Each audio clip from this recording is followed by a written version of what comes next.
Welcome to Relation Tales. Please like this video and subscribe Relation Tales. It was a regular Wednesday evening. I had just gotten home from a long day at work, tired and ready to relax. All I wanted was to finish the leftovers Suri had made, drink a beer, and watch an episode of Chicago Fire. But as soon as I stepped inside, I felt something was wrong. "Honey, I'm in the living room. Please come here and sit down. We need to talk," Suri called out, sounding unusually serious.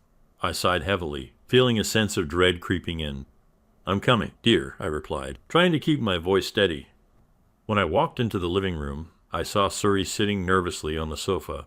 A half-empty bottle of California red wine was on the table, and she quickly poured herself another glass. Her hands were shaking slightly. I sank into my deep chair, feeling the weight of the day settle in my bones. "What's going on, Suri?" I asked, trying to sound calm. She took a deep breath and looked me in the eye. "I'm not going to beat around the bush. I've been your faithful wife and a good mother to our children all my adult life. They're on their own now, so my job is done." I nodded slowly, unsure of where this was heading. "Yeah, I know. You can great." Shuri took another sip of her wine. "As you know, I was a virgin when we got married." I chuckled awkwardly, trying to lighten the mood. "Me too," I interrupted. But my joke fell flat. She ignored my attempt at humor and pressed on. "Anyway, I'm going away this weekend with a friend." My heart skipped a beat. "What's his name?" I asked, my voice barely above a whisper. "If you must know, it's Stanley Carrington, your boss." "I think our son is older than him," I said, feeling a mixture of disbelief and anger rising inside me. "Hi, don't be capricious. He's 30. Give me some credit. Anyway, I want to experience other men. I know you love me and will let me take some time off. When it's all over, I'll make it up to you and our lives will move on. For Christ's sake, be realistic. Suri, if you do this, our marriage will end," I said, my voice shaking with emotion. "Stop being so melodramatic. Hi. You won't divorce me over this little thing. Besides, it would cost you too much," she replied, rolling her eyes. "That's true, but I would still reject the cheating wife I set my anger boiling over." "Sure," he seemed unfazed. "Also, Stanley will pick me up on Friday evening. I expect you to invite him in." He was a little nervous about it, so I thought seeing that you were okay with it would help him feel better. "Seriously, you want me to entertain your boyfriend while you finish getting ready for your weekend with him?" I asked, shocked. "Yes, that's what I expect from you," she said, finishing her wine. The room fell silent. I felt a storm of emotions inside me: anger, betrayal, disbelief. I looked at Suri, the one I had loved for so many years, and felt like I was staring at a stranger. The unexpected revelation had shattered my world, and I knew nothing would ever be the same again. The days leading up to Friday felt like walking on a tightrope. The house was filled with a tense silence, as if the walls themselves were holding their breath, waiting for the inevitable clash. Suri and I went through our routine, barely speaking, each word exchanged like a delicate, fragile thing that could shatter at any moment. On Thursday evening, I found myself in the kitchen, absently washing dishes. Suri came in and started making a list for the grocery store. "Do we need more milk?" she asked, her voice neutral, almost businesslike.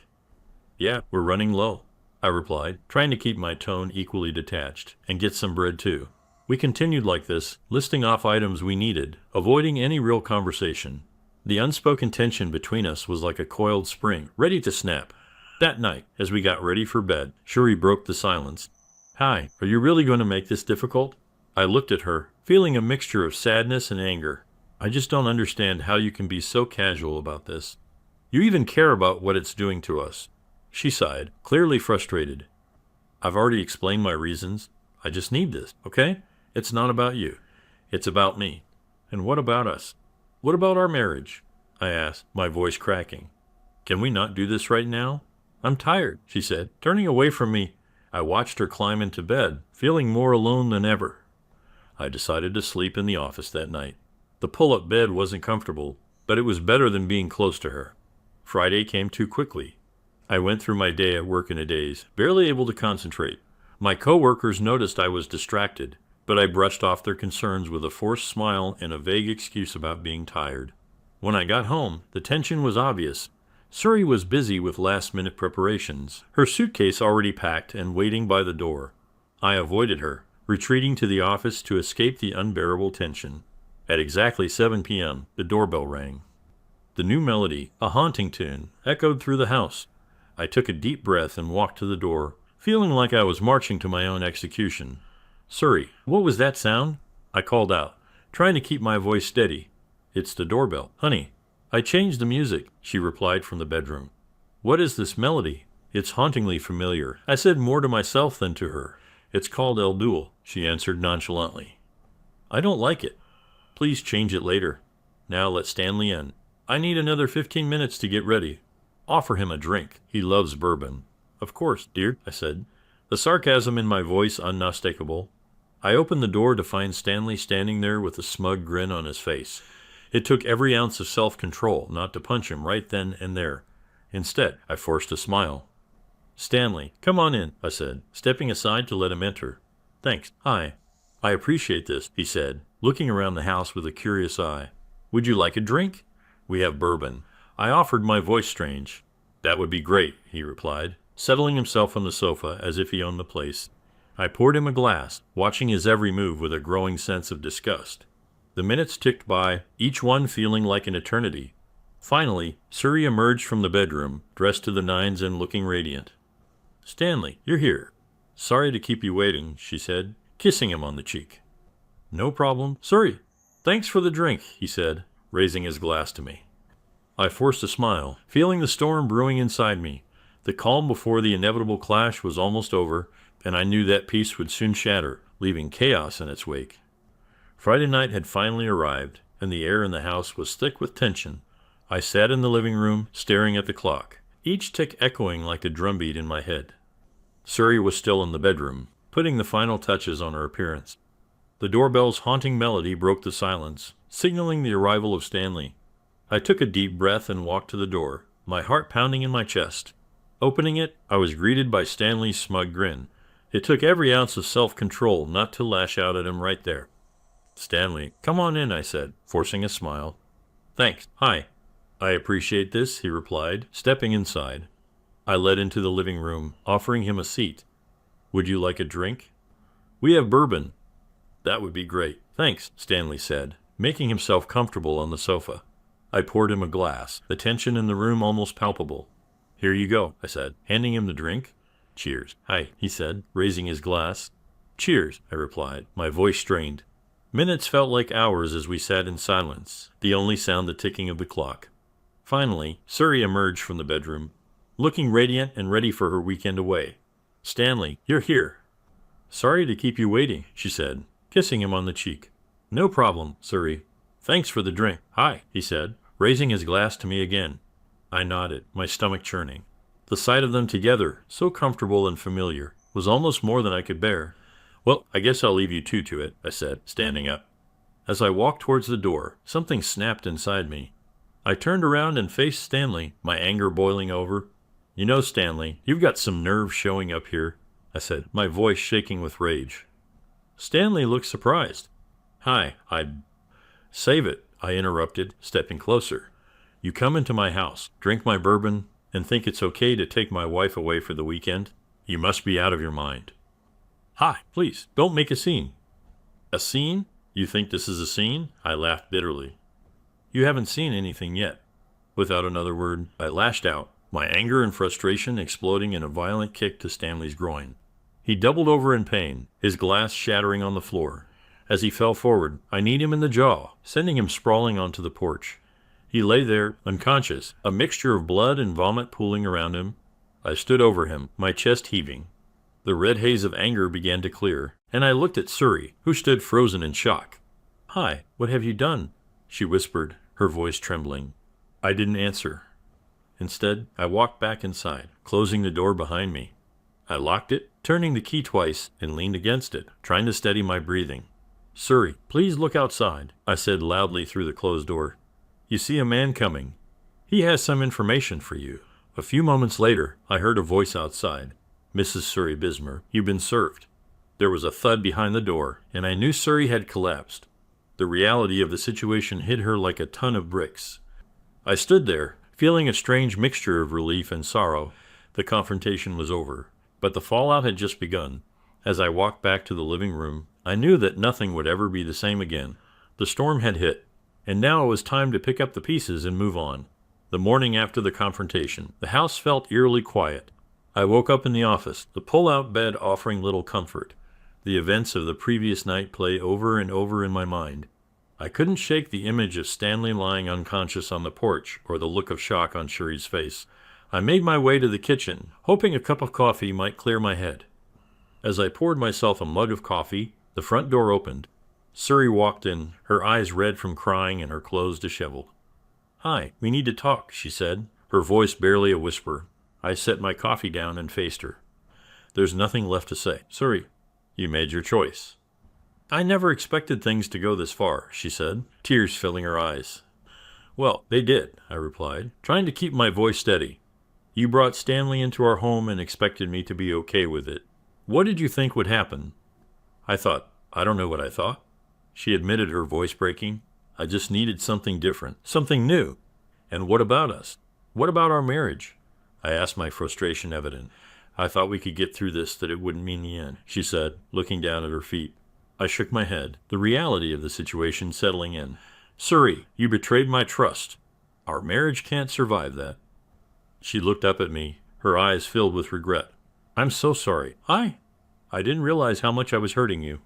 "I know," I said softly, "but sorry isn't enough to fix this."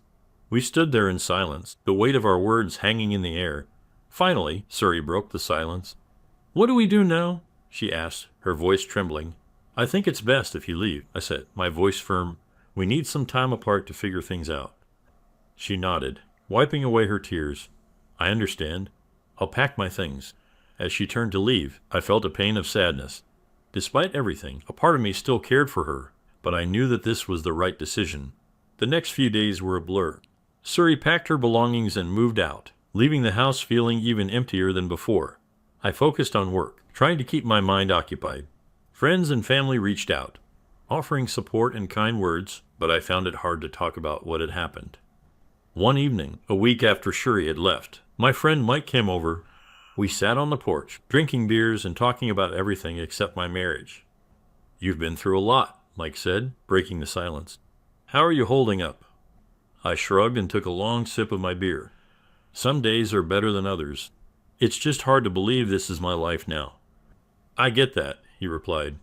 "But you're strong. You'll get through this." "Thanks, Mike," I said, appreciating his support. "It's just going to take some time." As the sun set, we sat in comfortable silence, the shared understanding between us more comforting than any words could be. I knew that the road ahead would be challenging, but I also knew that I wasn't alone. In the weeks that followed, I began to find a new routine. I redecorated the house, making it feel more like my own space. I reconnected with old friends and started new hobbies, slowly piecing my life back together. One day, as I was walking through the park, I ran into an old colleague, Sarah. We struck up a conversation, and I found myself smiling for the first time in a long while. "Hi, it's really good to see you," she said, her eyes bright. "How have you been?" "I'm getting there," I replied honestly, taking it one day at a time. "Let's grab coffee sometime," she suggested. "Catch up properly." "I'd like that," I said, feeling a spark of hope for the future. The aftermath of the confrontation had been painful and messy, but it also marked the beginning of a new chapter in my life. As I walked home, I realized that I was ready to face whatever came next with the support of my friends and the strength I had found within myself. The morning sun filtered through the blinds, casting a soft glow on me. I sat at the kitchen table, my coffee growing cold as I stared at the stack of papers in front of me, the legal documents that marked the end of my marriage to Suri. It felt surreal, as if the last few weeks had been a bad dream I couldn't wake up from. I knew this was the right step. Our marriage had been broken beyond repair, and the confrontation with Stanley had been the final nail in the coffin. But knowing it was right didn't make it any easier. As I sipped my coffee, the doorbell rang. Breaking my thoughts, I opened the door to find a man in a suit standing there, holding a folder. "Mr. Highbismer?" he asked, his expression professional and unreadable. "Yes, that's me," I replied, my heart sinking. "I'm going to serve you these papers," he said, handing me the folder. "Please sign here to acknowledge receipt." I took the folder and signed where he indicated. As I closed the door, the weight of the documents felt heavier, pressing down on me. Suri arrived shortly after, looking sad and resigned. We sat across from each other at the kitchen table with the documents between us. "So, this is it," she said quietly, her voice full of regret. "Yeah, this is it," I replied, my voice steady but heavy. I want you to know that I never meant for things to end like this, she said, her eyes pleading. I know. Sorry, but it did. And now we have to deal with it, I said, not wanting to drag the conversation out. She nodded, wiping away a tear. I'm sorry for everything. I really am. I'm sorry too. Sorry, but we have to move forward, I said, trying to keep my emotions in check. We went through the documents, each signature feeling like another step away from the life we had once shared. It was a strange mix of relief and sorrow, the finality of it all sinking in. After we finished, Suri stood up, clutching her copy of the papers. I guess this is goodbye then, she said, her voice barely above a whisper. Yeah, I guess it is, I replied, standing up as well. She hesitated for a moment, then stepped forward and hugged me. It was a brief, awkward embrace, but it carried a weight of unspoken words and unresolved emotions. Take care, hi, she said, pulling away. You too, Suri, I replied, watching as she walked out the door. I stood there for a moment, the house feeling emptier than ever. The legal blow had been dealt, and there was no going back. It was time to start a new chapter, even if I wasn't quite sure what that would look like. As the days passed, I focused on the practicalities of moving on. I contacted a lawyer, sorted through our finances, and started making plans for the future. It was a slow, painful process, but each step felt like a small victory. One evening, I called my sister Jane. She had been a rock of support through all of this, and I needed her advice. Hey, Jane, I said when she answered. Got a minute to talk? Of course. Hi, how are you holding up? She asked, her voice full of concern. Honestly, it's been rough. I admitted, but I'm getting through it. I'm glad to hear that. You're stronger than you think, she said, her words comforting. Thanks, Jane. I needed to hear that, I replied, feeling a bit lighter. We talked for a while, and her familiar voice and practical advice helped lift some of the weight off my shoulders. By the time we hung up, I felt a renewed sense of determination. The next day, I met with my lawyer to finalize some details. As we went over the documents, I couldn't help but think about what lay ahead. It was daunting, but also full of possibilities. You're making the right choices here, my lawyer said reassuringly. This is a fresh start. I know. It's just hard to see it that way right now, I replied. Give it time. Things will get better, he said with a kind smile. As I left his office, I took a deep breath, feeling a glimmer of hope. The legal blow had been hard, but it was also a necessary step towards healing. I was ready to face whatever came next, knowing that each day would bring me closer to the new life I was starting to build. The first few weeks after Shuri moved out were the hardest. The house felt strange and empty without her presence. I found myself wandering through the rooms, memories flooding back with every step. But life had to go on, and I knew I needed to find a way to move forward. I started by making small changes around the house. I repainted the living room a calming blue, a color that felt like a fresh start. I rearranged the furniture, creating a space that felt more like my own.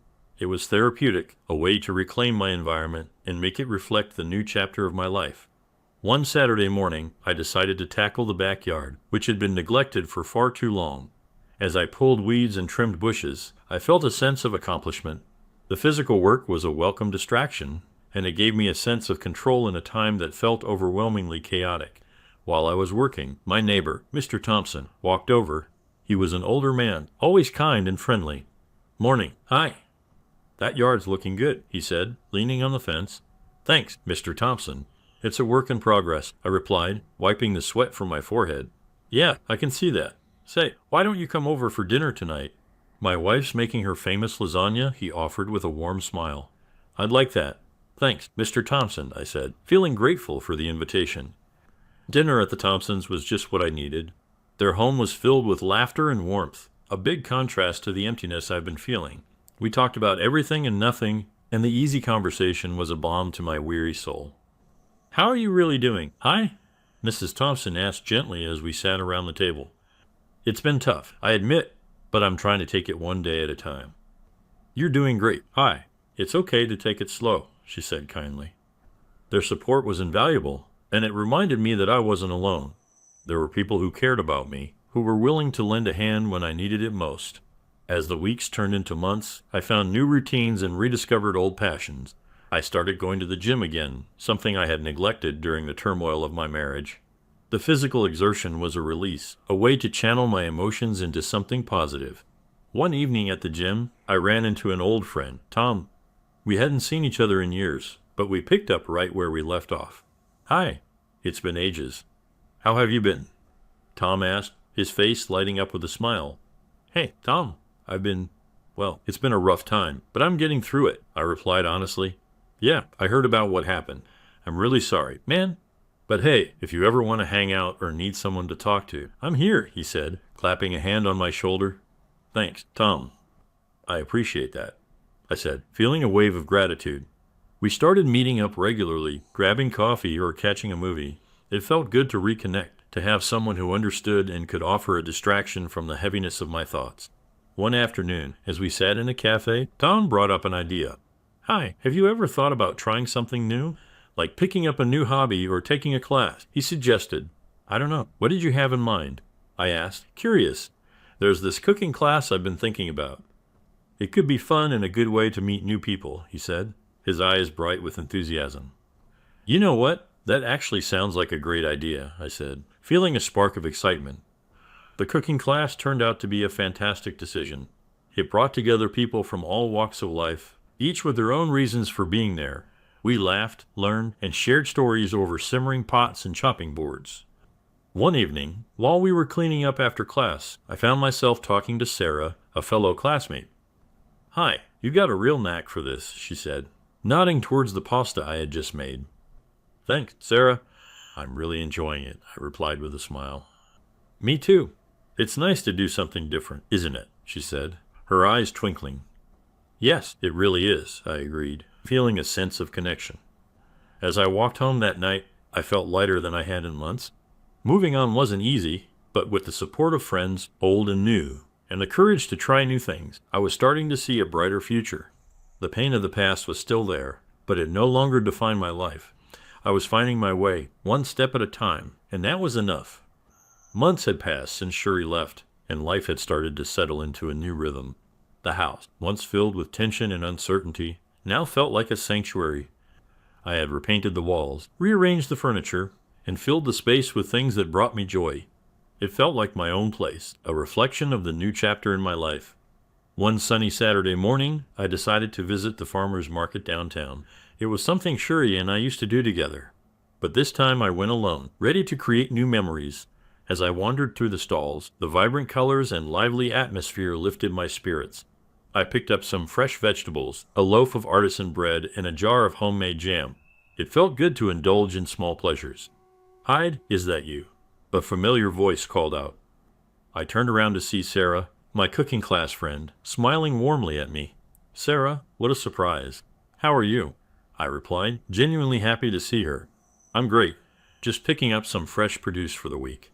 "How about you?" she asked, her eyes sparkling. "Same here.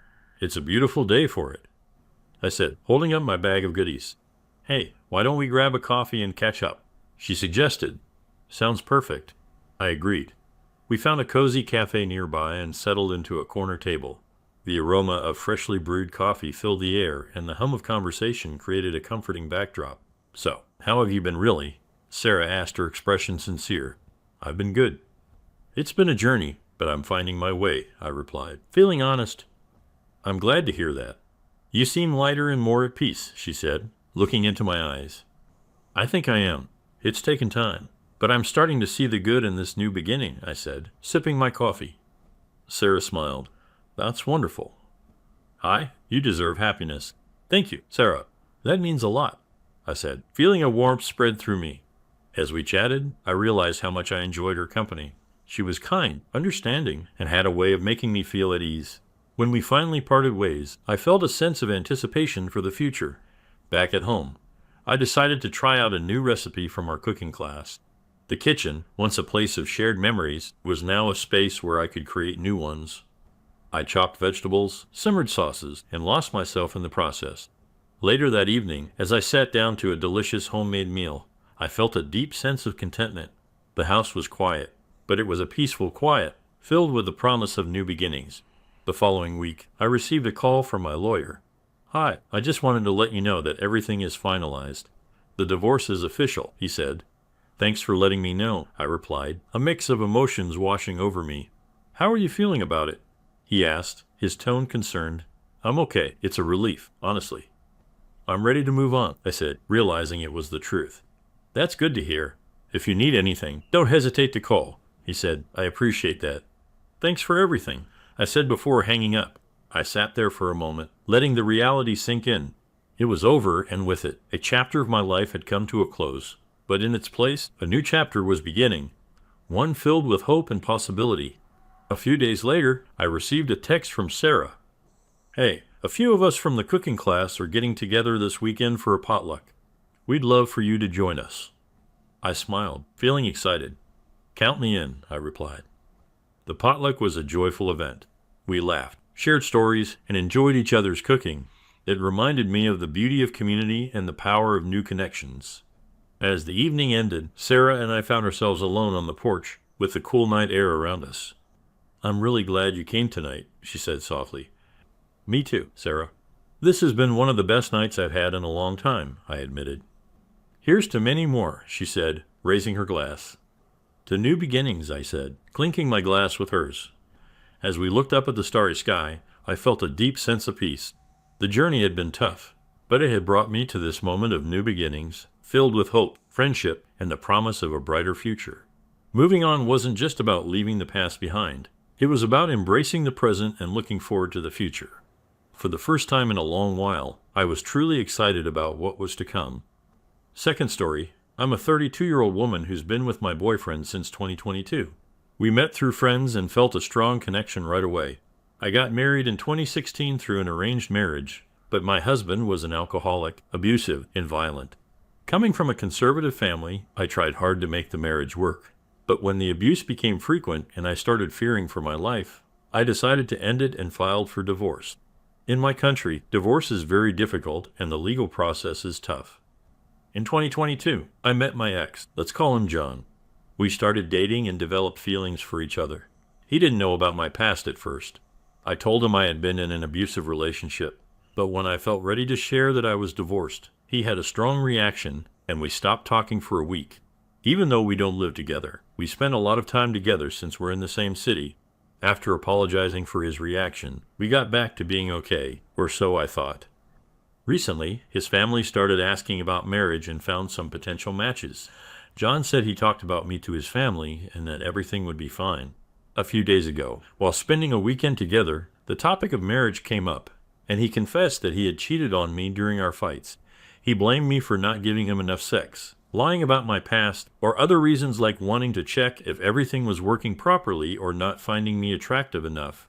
I was heartbroken. I trusted him with my vulnerabilities, knowing how much my past abuse had affected me. Why did he cheat instead of just breaking up with me if he didn't want to stay?